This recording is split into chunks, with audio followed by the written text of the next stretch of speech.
Hi, it's me, Zoe! Ang batang from this to this. Opo, ngayong araw nga ay medyo masama yung panahon. Ito pa naman yung oras na susunduin ako ni Daddy sa school. Kaya binaba na ni Daddy yung mga tarpal kasi baka mabasa daw ako. Opo, ganyan talaga magmahal yung mga daddy natin, no? At bago nga ako sunduin ni Daddy, napascroll pa si Mami. Dahil nga maulan, parang gusto niya daw magluto ng ubi champurado. At kahit hindi alokin ni Mami si Daddy, kita niya na nag-like dun si Daddy sa video. Kaya hindi ka pwede tumanggi, Daddy, kasi alam ni Mami na gusto mo rin niya. At sa puntong yan, binigay na ni Mami kay Daddy yung pambili para sa mga gagamitin. Tapos nakita rin ni Daddy na may pictures na sa wallet ni Mami. Kaya pala hindi na uubusan ng pera yung wallet ni Mami. Hoy Zoe, imbento ka na naman. At nagmadali na nga si Daddy papuntang palengke kasi baka malate daw siya sa pagsundo sa akin.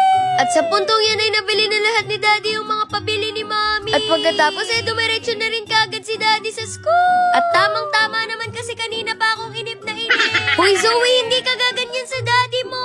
At pagdating nga dito sa bahay, nagbihis na kagad ako. Opo, kasi nga excited ako sa lulutuin namin. Malagkit rice nga yung ginamit ni Mami dyan kasi ito daw talaga yung pang champurado.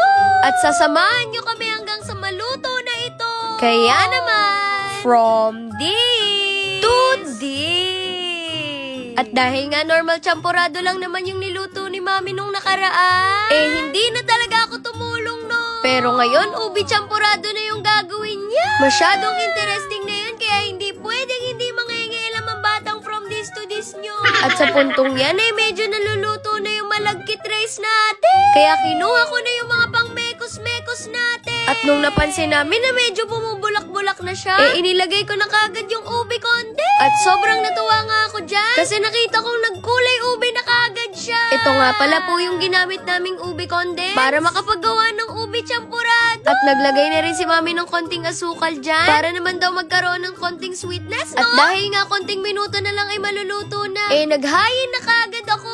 And shoutout nga po pala sa'yo, Tita Carla. Kasi ang cute itong mga gift mo sa amin from Japan. At opo, ito yung gagamitin natin ngayon. Syempre, dahil paborito kong color yung purple, ako yung gagamit nito. Ay nako, literal na mas naging makulay ang buhay namin dito. At dahil nga marami naman yung niluto ni Mami, naisipan na rin namin magbigay sa kapitbahay. At hindi makakasama yung kapatid ko si Zion kasi nga ito, tulog siya. Napagod kasi to kaka-practice ng sayaw para sa intramurals namin. Kaya kami lang muna ni Daddy yung magkasama ngayon. Saya rin ako sa naging idea na to. Kasi at least matitikman nila yung niluto ni Mami. At masaya rin yung puso ko. Kasi kahit sa maliit na bagay, nakakapag-share tayo ng happiness sa iba. At ito na, finally, makakakain na kami. At natatawa nga ako dyan kasi magkakulay yung plato ko at saka yung ube champurado. Na parang sobrang lakas niya maka-BTS, no? Ito na, tikman na natin. Itadakimasu. Hoy Zoe, hindi ka gagano. Natitikman ko na nga to, mga guys. Hoy Daddy, sa aking voice over to. Chawot. At hindi nga makapaniwala si Daddy sa lasa. Paano ba naman first time namin lahat makatikim ng ganito? At kung nakatikim ka na rin ng ganito, comment mo naman kung nagustuhan mo rin yung lasa niya. Ayun lang.